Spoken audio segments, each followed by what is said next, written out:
Mustafa Khomeini বলছেন যে তার স্ট্র্যাটেজিটা হলো, অনেকেই বলছেন তার স্ট্র্যাটেজিটা হলো যে সারা বিশ্বকে দেখানো, এবং তার স্ট্র্যাটেজিটা হলো এই যুদ্ধটা আর একটু কন্টিনিউ করা এবং সারা বিশ্বকে দেখানো তিনটা জিনিস, যে দেখো ইরানের সাথে যুদ্ধ করতে আসলে পরাজিত হতে হয়, ইরানের সাথে যুদ্ধ করতে আসলে সারা বিশ্ব সাফার করে, এবং ইরানের সাথে যুদ্ধ করতে আসলে মানে রেজিম বদল হয়, যেটা আমেরিকা এবং ইসরায়েলের ক্ষেত্রে দেখবেন তাদের সরকার বদল হবে, ট্রাম্পেরও বদল হবে, নেতানিয়াহুর বদল হবে। তো এই যে মুস্তফা খমিনির যে স্ট্র্যাটেজি, আমার কাছে সেটাই সত্যি মনে হচ্ছে। এবং আমার কাছে প্রথমত আমি এক কথায় বলি যে যেহেতু শুভেন্দু অধিকারী পশ্চিমবাংলার মুখ্যমন্ত্রী হয়েছেন এবং বিজেপি ক্ষমতায় এসেছে, এবং পাশাপাশি দুইটা ধর্মীয় উগ্রবাদী বলবো আমি, যে এখানে বিজেপি দুইটা, একটা হলো পশ্চিমবাংলা এবং আসাম, আমাদের দুটো বর্ডারে তারা ক্ষমতায় এসেছেন, এটা বাংলাদেশের জন্য চ্যালেঞ্জ, এটা বাংলাদেশের জন্য অনেক বড় চ্যালেঞ্জ। এ বিষয়ে আমি একটু পরে বলবো, তার আগে আমি ইরান প্রসঙ্গে আরো কিছু কথা বলতে চাই। তো দেখেন, প্রথমত কিছু বিষয় ফ্যাক্ট এবং কিছু ফ্যাক্ট এস্টাবলিশ। তার ভিতরে একটা হলো যে এই যে আমেরিকা ব্লকেট দিয়েছিল, এখন ব্লকেট এখনো আছে, ব্লকেটটা কেন দিয়েছে?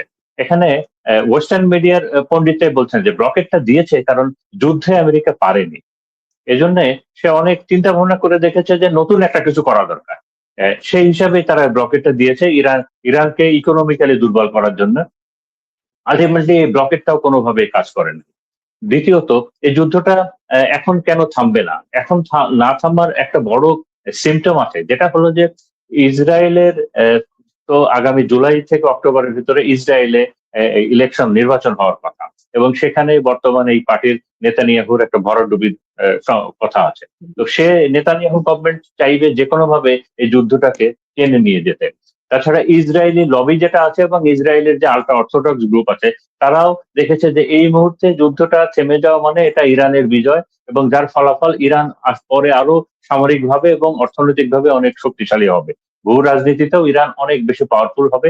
ওইটা তাদের জন্য মোকাবেলা করা, এবং গ্রেটার ইসরায়েলের জন্য এটা প্রবলেম, যে কারণে যেটা বলছে যে এই যুদ্ধটাকে যে কোনো ভাবে চালিয়ে নিয়ে যাওয়ার জন্য ইসরায়েল নানা ধরনের ফন্দি ফিকির করবে এবং স্যাবোটাজ করবে, বিভিন্ন ধরনের স্যাবোটাজ করবে।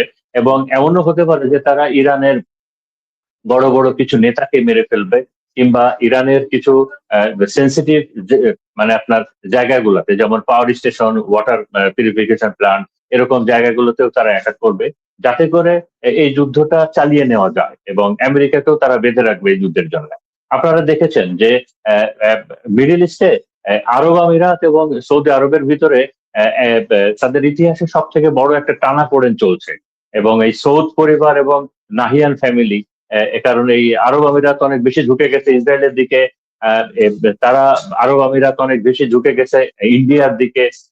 আরব আমিরাত তাদের গ্রুপটা করে ফেলেছে ইসরায়েল, ইন্ডিয়া এবং আমেরিকা এইদিকে। সৌদি আরব অনেকটা নিউট্রাল থাকার চেষ্টা করছে। সৌদি আরব এদিকে পাকিস্তান, টার্কি তাদের সাথে এবং চায়নার সাথেও একটা রিলেশন করার চেষ্টা করছে। তো এই মিডিল ইস্টেও কিন্তু একটা ভাঙন আমরা দেখতে পাচ্ছি। দ্বিতীয়ত হলো যে যে আপনি আজকেও লেবাননে ইসরায়েলের ওরা ইসরায়েল ঘোষণা দিয়েছে যে লিবাননে তারা ধ্বংসযজ্ঞ চালিয়ে যাবে, এবং 9টা গ্রামকে তারা বলেছে এই 9টা গ্রামকে খালি করে দেওয়ার জন্য। আপনারা হয়তো জানেন যে টার্কি গত গত কয়েকদিন আগে শুরু হয়েছে, এবং গতকালকের খবর যেটা টার্কি মানে বেশ বড় আকারের সামরিক মহড়া প্র্যাকটিস করছে, যেখানে এইবারই প্রথম যে টার্কি তার নিজস্ব তৈরি করা অত্যাধুনিক সরঞ্জামাদি ব্যবহার করছে, যেখানে পঞ্চম জেনারেশন, ফিফথ জেনারেশনের ফাইটার জেট আছে, হাইপারসোনিক, পৃথিবীর সব থেকে মানে স্পিডি, যেটার গতিবেগ 25 ম্যাকের বেশি মিসাইল আছে, এগুলো আছে, এবং টার্কির নেভাল শিপ গুলাও এগুলোতে অংশগ্রহণ করেছে, এবং টার্কি কিন্তু ইসরায়েল আমেরিকাকে মাথায় রেখেই তারা এই প্র্যাকটিস গুলা করেছে। তো এখানে আমি কয়েকটা ইনফরমেশন শেয়ার করতে চাই। আমি গত কয়েকদিন আগে, গত সপ্তাহে কিসের টাকার কালসান ওনার একটা পডকাস্টে একজন সিআইএ এর একজন এক্স সিআইএ গোয়েন্দা তার সাক্ষাৎকার শুনছিলাম। তো তিনি বলছিলেন যে দেখেন, 90 সালে আমি সিআইএ তে জয়েন করি, আমার রিক্রুটিং হয় 1990-তে। 90 সালে আমি যখন সিআইএ তে জয়েন করি, তখন আমি অনেক দেশ ছিল যারা আমেরিকার বন্ধু রাষ্ট্র ছিল, বিশেষ করে আমেরিকার বর্ডারে 9টা দেশের মতো। ইউরোপে অনেক দেশ ছিল যেগুলো আমেরিকার বন্ধু দেশ ছিল, কিন্তু এই দেশগুলো ইসরায়েলকে পছন্দ করতো না। আর আমি 2026 সালে এসে দেখছি যে ওই 90 সালে যে দেশগুলো আমেরিকার বন্ধু ছিল, ইসরায়েলকে পছন্দ করতো না, সেই দেশগুলো এখন আমেরিকারও শত্রু দেশ হয়ে গেছে। তো তার মানে ইসরায়েলি পলিসি কিভাবে আমেরিকার ভিতরে কাজ করছে, এবং এই যুদ্ধের ভয়টাই হলো এখানে যে ইসরায়েলি লবি এবং ইসরায়েলি যে পলিসি, এইটা এই যুদ্ধটাকে টেনে কোন জায়গায় নিয়ে যাবে। এবং সেখানে আরো একটা তথ্য আমি জানলাম ওনার কাছ থেকে। তো উনি বলছেন যে দেখেন, আমেরিকাতে, ইউএসএ তে মোট 18টা গোয়েন্দা সংস্থা আছে, টোটাল 18টা, বিভিন্ন ধরনের, আমরা যেমন জানি যে সিআইএ, এফবিআই, এগুলো তো আমরা জানি, টোটাল 18টা।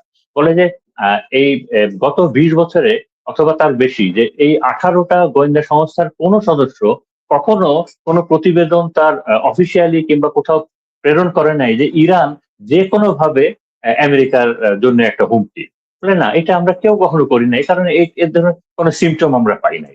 একই সাথে হিজবুল্লাহ, হামাস, হুতি, একই সাথে ইরানের আরো 2টা প্রক্সি আছে, একটা সিরিয়াতে আছে, একটা ইরাকে আছে, এবং আপনার মিশরের মুসলিম ব্রাদারহুড। বলে যে এরাও কখনো আমেরিকার জন্য হুমকি না, এই ধরনের রিপোর্ট আমরা দিই না, তারা ইসরায়েলের জন্য থ্রেট। কিন্তু আলটিমেটলি এই যেগুলো ইসরায়েলের জন্য যারা থ্রেট এবং ইসরায়েলের জন্য যারা হুমকি, এরা সবাই এখন আমেরিকার জন্য হুমকি হয়ে গেছে। এখানে আজকে আমি একটা শিকাগো ইউনিভার্সিটির প্রফেসর জন মেয়ারশার, উনি বলছিলেন যে ইসরায়েলি লবি এবং ইসরায়েলকে যদি বাদ দেওয়া যেত, তাহলে আমেরিকার সাথে ইরানের এই যে শান্তি চুক্তি অথবা নেগোসিয়েশনটা খুব ইজি হতো। কারণ এখানে আমেরিকা ইরানকে তার অস্তিত্বের জন্য হুমকি মনে করে না, তো যে কারণে ছাড় দিয়ে হলেও আমেরিকার জন্য এই চুক্তিটা সোজা হতো, বাট এই সোজাটা হবে না ইসরায়েলের জন্য। তো এবং এখানে আর 2টা জিনিস বলে আমি এই প্রসঙ্গটা শেষ করবো, যে দেখেন, ইরান কিন্তু আমেরিকাকে শর্ত দিয়েছে যে এই আগামী যে ডিল করতে হবে, ডিল করতে হলে তোমাকে 3টা স্টেপ যেতে হবে, 3 ফেজ। প্রথম স্টেপটাই হলো যে তোমাকে আগে যুদ্ধগুলো বন্ধ করতে হবে, ব্লকেট সরাতে হবে, যুদ্ধ বন্ধ করতে হবে, এবং আমাদের স্যাংশন তুলে নিতে হবে। তারপরে এইটার পরে আমরা সেকেন্ড ফেজে হরমুজ নিয়ে আলাপ করব। হরমুজ সেকেন্ড ফেজে হরমুজ ইস্যুটা সেটেল হলে তারপরে আমরা 3য় পর্যায়ে আমরা নিউক্লিয়ার ইস্যুগুলো নিয়ে আলাপ করব। তো তার মানে প্রথমটা কমপ্লিট হলে দ্বিতীয়টা, দ্বিতীয়টা কমপ্লিট হলে তৃতীয়টা। কিন্তু আমেরিকা চাচ্ছে উল্টা, যে আগে আমরা নিউক্লিয়ার ইস্যুটা নিয়ে আলাপ করব। কিন্তু ইরান এখানে স্মার্টলি বলেছে, কারণ তারা জানে এই নিউক্লিয়ার ইস্যুটা নিয়ে এইটা সেটেলমেন্টে আসলেই আমেরিকা, ইসরায়েল বাকি বিষয়গুলোকে আর পাত্তা দিবে না।